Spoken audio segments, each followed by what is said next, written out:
Here's a story that draws from the wisdom of monks, exploring how to stay calm and overcome anger in daily life.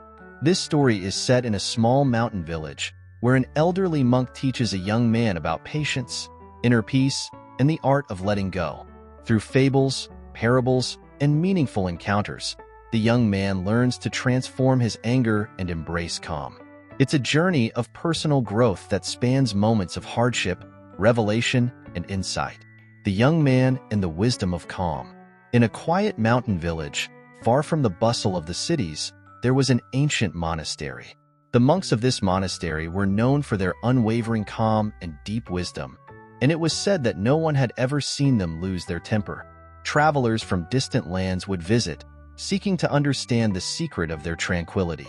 One day, a young man named Hero arrived at the monastery gates. He had traveled long and far, fueled by a desire to conquer his own anger. Despite his good heart, Hero struggled with a fiery temper. Small grievances and minor inconveniences would spark a rage that burned like wildfire. He knew that if he couldn't control his anger, it would consume him. As he knocked on the monastery door, an elderly monk named Master Ran greeted him with a warm smile. "Welcome, young traveler," Master Ran said. "What brings you here?" Hero bowed and said, "I seek the secret of calm, the wisdom that allows one to live without anger. I have heard that the monks here have mastered this art." Master Ran nodded thoughtfully. "Anger, like fire, can be destructive," he replied. "But come with me. You will stay here, and I shall share stories that may help you see anger in a new light." With a grateful heart, Hero entered the monastery, ready to learn. That night, Master Ran began with his first story, the story of the two monks and the muddy road. There was once a young monk named Dao and his elder companion, Li. Master Ran began, his voice soft and steady. One rainy day, as Dao and Li walked along a muddy road, they came across a woman struggling to cross a deep puddle. Without a second thought, the older monk lifted her onto his back and carried her across. She thanked him quickly and continued on her way without looking back. For miles, the young monk Dao was silent, but his mind was racing with frustration. How could his elder, who had taken vows to avoid contact with women, break his commitment so casually?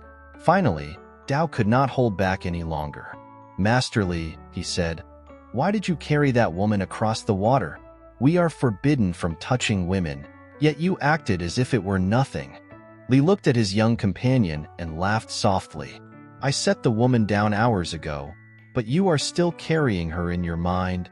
Hero sat quietly as he listened to Master Ran. "What does it mean, Master?" he asked. Master Ran smiled. "Anger, my young friend, is often a burden we carry needlessly.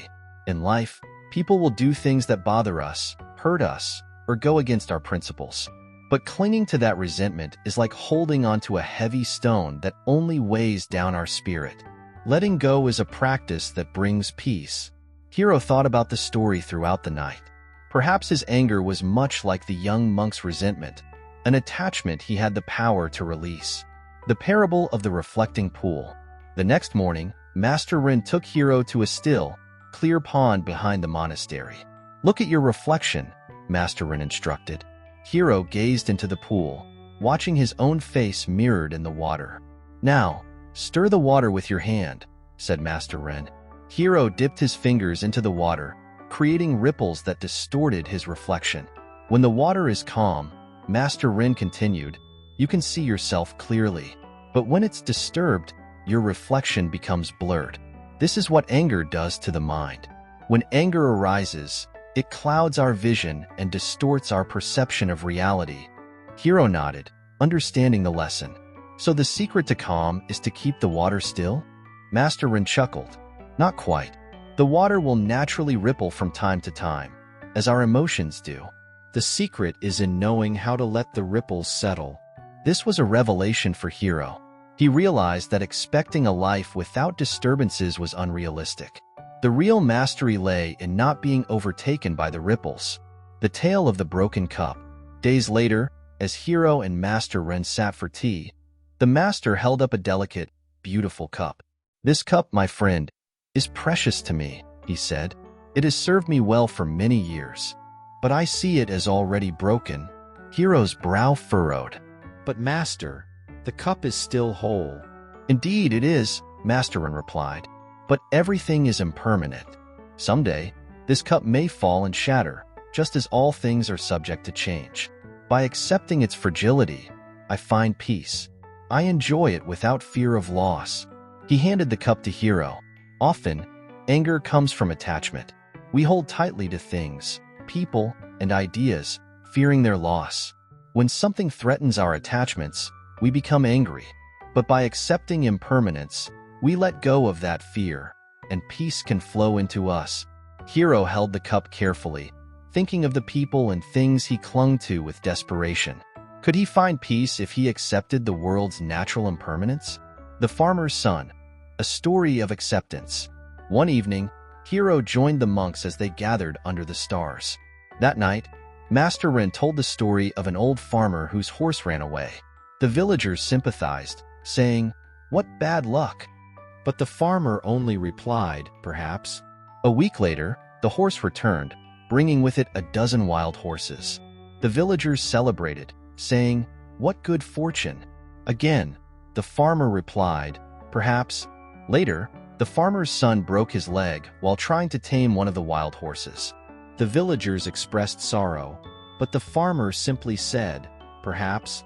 A few days later, soldiers came to the village, conscripting young men for war. The farmer's son, with his broken leg, was left behind. Master Ren's voice softened. The farmer understood that events are often beyond our control. He didn't cling to notions of good or bad. Anger, young Hiro, often arises when we judge the unfolding of life. By practicing acceptance, we free ourselves from the urge to control, and the need to be angry fades. Hiro realized how often he had felt angry over things he could not change. He felt a shift, a softening within himself as he absorbed the wisdom of acceptance. The silence of the stone. One morning, Master Ren took Hiro to the top of a mountain path, where they came upon a massive boulder. "Hit this stone," Master Ren instructed. Hiro, perplexed, struck the stone. "It doesn't feel anything," he said. "Indeed," replied Master Ren. "The stone does not react, no matter how much it is struck. We can learn from the stone. When people insult or hurt us, we often react instantly, taking everything personally.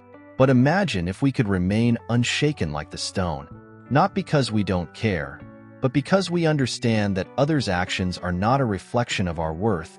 Hiro felt a stirring within, understanding that not every word or action required a response. He had been reacting out of habit, allowing anger to control him. From then on, he began practicing restraint, letting the words of others pass through him without clinging. The empty boat, a lesson in compassion. One afternoon, Master Ren and Hiro went out on the monastery's small lake in a rowboat. As they rested in the stillness, another boat drifted into theirs, causing it to rock. Hiro looked around, preparing to yell, but he noticed the other boat was empty. He laughed, feeling foolish for his anger. "Imagine, Hiro," Master Ren said, "if the boat had someone in it, how quickly you would have blamed them. But this empty boat teaches us an important lesson. Sometimes, our anger arises simply because we assume that others intend to harm us. We create stories, making enemies of those who are often unaware of our struggles." In that moment, Hiro felt a wave of compassion. He had been quick to judge and slow to forgive, often assuming the worst of others. He realized that by choosing to see others as empty boats, he could find forgiveness and let go of his anger more easily. The transformation of Hiro. As months passed, Hiro grew more at peace. Each story, each lesson, had revealed to him the hidden roots of anger. He learned that calm was not simply the absence of anger, but a state of understanding, acceptance, and compassion. When the time came to leave, Hiro felt ready. He had not become a monk, nor did he wish to be, but he carried with him the wisdom of the monks and the stories they had shared. "Remember, Hiro," Master Ren said as they parted, "peace is not an endpoint but a practice.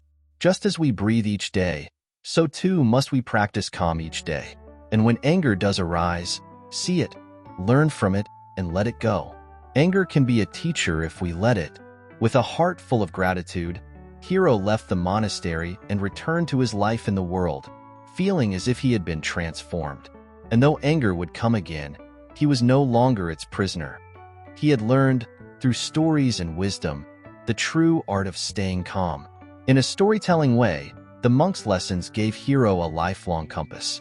Calm was not just a state of being, but a mindful journey of acceptance, patience, and inner clarity. And so, this wisdom, through Hiro's journey, is shared with us all.